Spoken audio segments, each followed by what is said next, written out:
जहाँ पर हमें एक आदमी को दिखाया जाता है जो अपनी नेबर के घर जाता है और उससे पूछता है डिड यू टेल एनीवन, यानी कि तुमने किसी को बताया। वो कहती है कि हाँ, नाम बहुत फनी था इसीलिए मैंने अपने हस्बैंड को बताया। और ये सुनने के बाद वो अपनी कार से गन निकाल कर लाता और कहता है कि मुझे ऐसा करते हुए बहुत दुख हो रहा है, जिसके बाद वो उसे गोली मार देता है और अब वो घर के अंदर जाकर उसके हस्बैंड को भी मार देता है। साथ ही वो लोगों से पूछ रहा होता है क्या तुमने वो नाम कहा, और एक लाइन को बार बार रिपीट कर रहा होता है, डोंट से डोंट थिंक। इसके बाद वो कई सारे लोगों को मार देता है। Getting tired of generating GST returns? Reintroducing TaxEasy's to GST and TDS returns. Simplify generate and filing of multiple returns in one go. Use taxeasys.com. आनिया प्रेजेंट में आती है जहाँ पर हमें एलियट नाम के लड़के को दिखाया जाता है जो अपनी गर्लफ्रेंड और अपने दोस्त के साथ एक घर को रेंट करता है। दरअसल ये घर इनके कॉलेज के बहुत पास है, इसीलिए इन्होंने इस घर को रेंट किया होता है।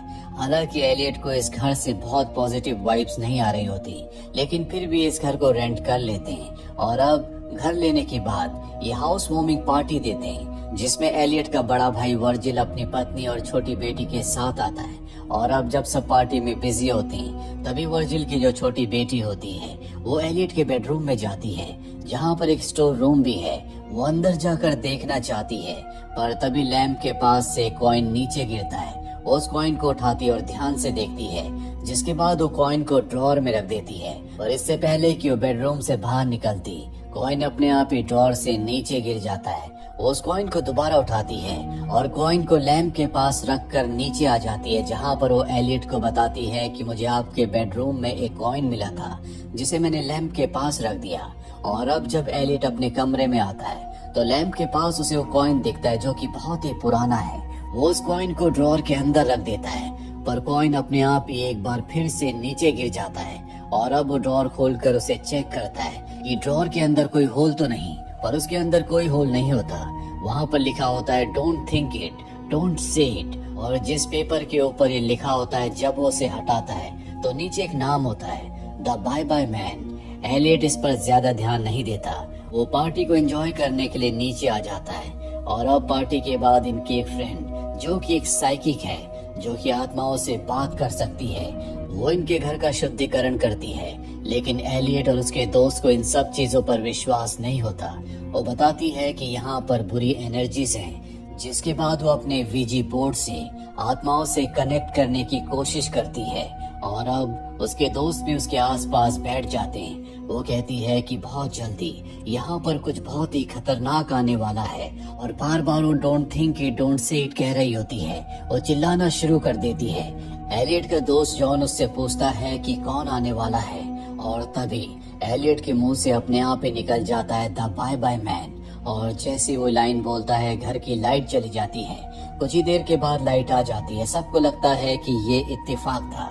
इसके बाद एलियट का दोस्त जॉन साइकिक लड़की के साथ अपने कमरे में सो रहा होता है। एलियट भी अपनी गर्लफ्रेंड के साथ अपने कमरे में है और तभी उसकी गर्लफ्रेंड नींद में कहती है आई लव यू जॉन। ये सुनकर एलियट हैरान हो जाता है। उसे लगता है कि जॉन का और उसकी गर्लफ्रेंड का अफेयर है। तभी उसे नीचे से कुछ आवाज आती है, पर जब वो नीचे जाता है तो वहाँ पर कोई नहीं होता। अगले दिन एलियट की गर्लफ्रेंड की तबीयत खराब हो जाती है। साथ ही एलियट को इस बात का दुख होता है कि उसकी गर्लफ्रेंड और जॉन का अफेयर चल रहा है। दरअसल उसे और जॉन को हेल्यूसिनेशन यानी कि भ्रम हो रहे होते हैं। अब रात को जब एलियट बैठा होता है तो उसे नीचे बेसमेंट से आवाज आती है। वो बेसमेंट में जाता है जहाँ पर उसे वही कॉइन दिखता है। वो उस कॉइन को उठाता है और तभी उसके सामने एक हाउंड आ जाता है। वो उससे बचकर भागने की कोशिश करता है, लेकिन बेसमेंट का दरवाजा बंद हो जाता है। वहीं उसकी गर्लफ्रेंड जो कि ऊपर होती है, वो एक डायरी में द बाय बाय मैन और हाउंड के स्केच को देख रही होती है। दरअसल उसे भी अब हेल्यूसिनेशन होना शुरू हो गया है। कुछ ही देर के बाद एलियट ऊपर आ जाता है और अब जब वो अपनी गर्लफ्रेंड के साथ सो रहा होता है, बीच रात उसकी आंख खुलती है। वो देखता है कि सामने एक साया है जो उसकी तरफ आता है, जो देखकर एलियट डर कर चिल्लाकर उठ जाता है। अब अगले दिन जब वो कॉलेज जाता है तो सीधा लाइब्रेरी में जाता है, जहाँ पर वो कंप्यूटर में द बाय बाय मैन को सर्च करता है, पर उसे द बाय बाय मैन के बारे में कोई इन्फॉर्मेशन नहीं मिलती। इसके बाद वो कीवर्ड्स को चेंज करता है। वो लिखता है don't think it, don't say it, और अब उसे एक फाइल मिल जाती है जिसका नंबर 69 होता है। वो लाइब्रेरियन से कहता है कि मुझे फाइल चाहिए। लाइब्रेरियन उसे उस सेक्शन में ले जाती है और बताती है कि यहाँ पर जितनी भी फाइल्स हैं वो कभी पब्लिश नहीं हुई। इसके बाद वो उस फाइल को निकालता है जो उसी आदमी की होती है जिसने कहानी की शुरुआत में कई लोगों को मार दिया था। उसने फाइल में लिखा होता है कि एक टीनेजर था जो बार बार द बाय बाय मैन के बारे में बात किया करता था, पर जल्दी उसने अपना मानसिक संतुलन खो दिया, जिसके बाद उसने अपने पूरे परिवार को मार दिया। पर बाद में उस आदमी के साथ भी यही हुआ, उसका मानसिक संतुलन भी खो गया। वो बार बार एक ही बात बोल रहा था, don't think it, don't say it, जिसके बाद उसने कई सारे लोगों को मार दिया। फिर उसने अपनी जिंदगी का भी खात्मा कर लिया। लाइब्रेरियन एलियट को बताती है कि ऐसा मानना है कि अगर इतिहास से किसी चीज को मिटा दिया जाए तो उसका वजूद हमेशा के लिए खत्म हो जाता है। इस कहानी को कभी पब्लिश नहीं किया गया और अब एलियट को समझ में आ जाता है कि वो आदमी बार बार don't think it, don't say it क्यों कह रहा था, क्यों उसने इतने सारे लोगों को मारा। दरअसल वो चाहता था कि द बाय बाय मैन के बारे में कभी किसी को कुछ पता ना हो, उसका नाम कभी ना लिया जाए। इसीलिए उसने उन सब को मार दिया जो कि द बाय बाय मैन के बारे में जानते थे और अंत में उसने अपनी जिंदगी का भी खात्मा कर लिया। और अब एलियट इन डॉक्यूमेंट से भी द बाय बाय मैन के नाम को मिटाने की कोशिश करता है। तभी वो देखता है कि सामने एक साया है। जैसे जैसे वो द बाय बाय मैन के नाम को मिटा रहा होता है वो उसके पास आ रहा होता है और कुछ ही देर बाद उसके सामने वाली चेयर पर बैठ जाता है, जिससे एलियट डर जाता है। पर वो हेलुसिनेट कर रहा था। दरअसल ये लाइब्रेरियन होती है जो उसे डॉक्यूमेंट खराब करने से रोक रही होती है, क्योंकि ये ओरिजिनल डॉक्यूमेंट्स हैं।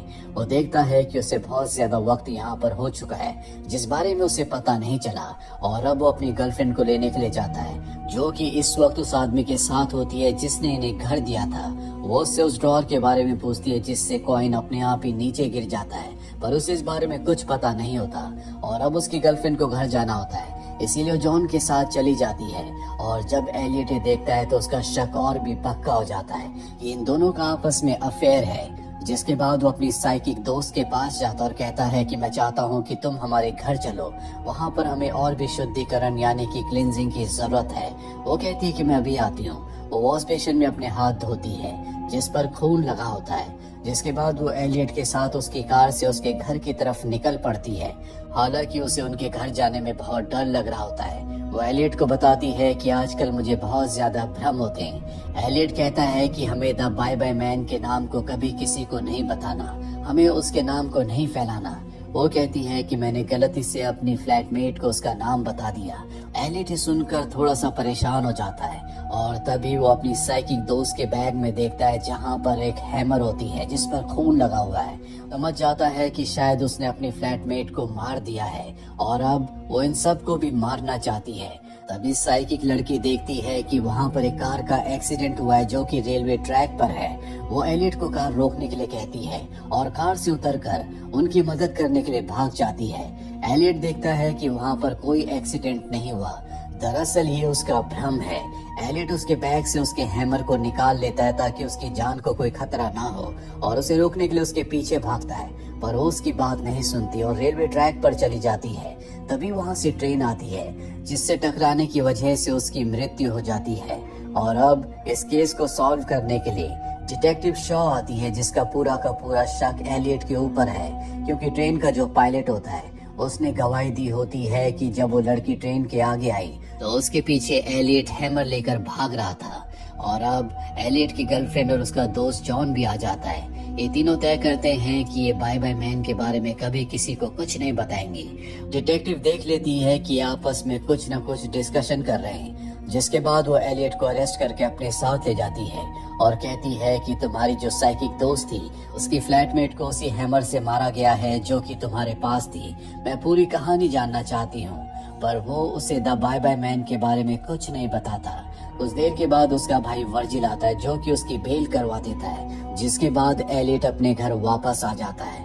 वहाँ पर उसे भ्रम होता है कि उसका दोस्त जॉन और उसकी गर्लफ्रेंड आपस में इंटीमेट हो रहे हैं। इसीलिए दरवाजा खोलकर अंदर जाता है और जॉन के सर पर प्रहार करके उसे बेहोश कर देता है। जब उसकी जेब चेक करता है तो उसमें इस घर के ओनर का एड्रेस होता है, जो कि वही आदमी था जिसने कहानी की शुरुआत में कई सारे लोगों को मारा था और अपनी जिंदगी का भी खात्मा कर लिया था। और अब एलियट उम्मीद के साथ उसके घर जाता है जहाँ पर उसकी पत्नी होती है। एलियट ये देखकर बहुत खुश होता है कि वो अब तक जिंदा है, यानी कि उसे इस मुसीबत से बचने का कोई ना कोई तरीका जरूर पता है। वो उससे बात करता है, जिसके बाद वो लेडी उसे बताती है कि मेरे हस्बैंड एक रिपोर्टर थे। वो एक बच्चे के केस पर काम कर रहे थे, पर केस के दूसरे दिन उन्हें अजीब अजीब से भ्रम होना शुरू हो गए। वो बस एक ही बात को बार बार लिख रहे थे और बोल रहे थे, don't think it, don't say it. Larry कहता है कि आपको तो उस बारे में पता था, आप अब तक जिंदा कैसे हैं? वो बताती है कि मेरे हस्बैंड ने कभी मुझे उस बारे में कुछ नहीं बताया, यानी कि उसे द बाय बाय मैन के बारे में कुछ नहीं पता। दरअसल उस वक्त ये उसी घर में थे जहाँ पर एलियट, उसकी गर्लफ्रेंड और उसका दोस्त जॉन इस वक्त रहते हैं। उस आदमी ने ड्रॉर के अंदर भी don't think it, don't say it लिखा था और उसने उसके नीचे द बाय बाय मैन भी लिख दिया था। और पार्टी वाली रात को जब एलियट ने द बाय बाय मैन पढ़ा तो उसने उसे जगा दिया। और पार्टी खत्म होने के बाद जब उसकी साइकिक दोस्त वीजी बोर्ड से आत्माओं से बात करने की कोशिश कर रही थी तो उसने उस वक्त कहा था द बाय बाय मैन, जिस वजह से द बाय बाय मैन सबके दिमाग को कंट्रोल करने लगा, सबको भ्रम होने लगे। एलियट को एहसास होता है कि द बाय बाय मैन खुद कभी किसी को नहीं मारता, बल्कि वो लोगों को भ्रमित करता है और लोग एक दूसरे को मार देते हैं, यानी कि वो दूसरों के डर पर जीता है। एलियट फैसला करता है कि वो अपने डर पर काबू करेगा और भ्रमित नहीं होगा। पर तभी वो देखता है कि उसके सामने जो लेडी है, जो कि उसके घर की ओनर है, वो जल रही है। वो उससे कहती है कि मुझे मार दो, मैं इस तरह से तड़पना नहीं चाहती। पर अब लैरी को एहसास हो जाता है कि ये उसका भ्रम है। वो अपने दिल और दिमाग पर कंट्रोल करता है और गोली नहीं चलाता। अगले पल सब कुछ नॉर्मल हो जाता। वो लेडी उसके सामने पूरी तरह से ठीक ठाक खड़ी होती है और अब एलियट को समझ में आ चुका है कि उसे किस तरह से इन सब सिचुएशन से डील करना है। और अब वो तेजी से अपनी गाड़ी से घर की तरफ जा रहा होता है। साथ ही वो अपने गर्लफ्रेंड और अपने दोस्त को कॉल करने की भी कोशिश करता है, लेकिन उसका फोन कोई नहीं उठाता। और तभी उसकी गाड़ी के सामने लाइब्रेरियन आ जाती है, जो उसकी गाड़ी से टकरा जाती है। और अब जब एलियट उसके पास जाता है तो उसके हाथ में चाकू था। दरअसल उसने भी द बाय बाय मैन का नाम सुना था, इसीलिए उसे भी भ्रम हो रहे होते हैं। वही हमें जॉन को दिखाया जाता है जो होश में आ चुका है। उसके सामने उसे अपनी साइकिक दोस्त दिखती है जो खून से लथपथ है, जिसकी मृत्यु हो चुकी है।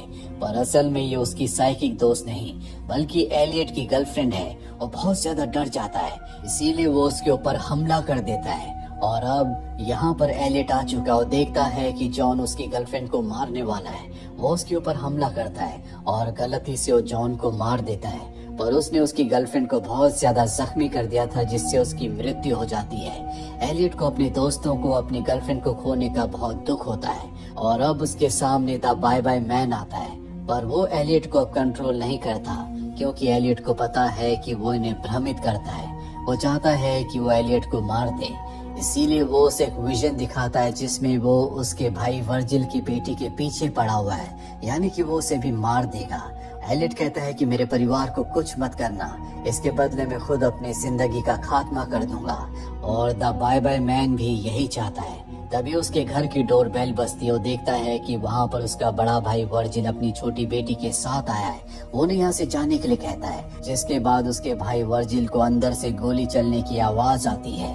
वो समझ चुका है कि अंदर क्या हुआ है। वो अपने भाई एलियट की मृत्यु से बहुत ज्यादा परेशान होता है। तभी वो देखता है कि उसकी बेटी वहाँ पर नहीं है। वो उसे देखने के लिए बाहर जाता है, जो कि कार में बैठी हुई होती है। और अब इस पूरे घर को अपने आप ही आग लग जाती है। वो पुलिस को कॉल करता है और अपनी बेटी को यहाँ से ले जाता है, क्योंकि वो नहीं चाहता कि उसकी बेटी ये सब कुछ देखे। तभी रास्ते में उसकी बेटी अपने डैड वर्जिल को बताती है कि घर के बाहर मुझे 2 कॉइन्स मिले जिस पर कुछ लिखा हुआ है। वर्जिल पूछता है क्या, लेकिन अंधेरा होने की वजह से वो पढ़ नहीं पाती। दरअसल कॉइन पर लिखा होता है द बाय बाय मैन, और इस तरह से वो और उसकी बेटी द बाय बाय मैन के कर्ज से बच जाते हैं। वही हमें डिटेक्टिव शॉ को दिखाया जाता है, जो उस घर में पहुंचती है जहां पर आग लगी हुई थी। वहां पर जॉन अब भी जिंदा होता है। वो जॉन से पूछती है कि क्या हुआ था। वो उसके कान में धीरे से कहता है द बाय बाय मैन यानी कि अब उसके ऊपर भी द बाय बाय मैन का कर्ज आ चुका है और वो ये कितने लोगों तक फैलाएगी कुछ नहीं पता। आपको क्या लगता है कमेंट बॉक्स में जरूर लिखें। उम्मीद करते हैं कि ये कहानी आपको पसंद आई होगी।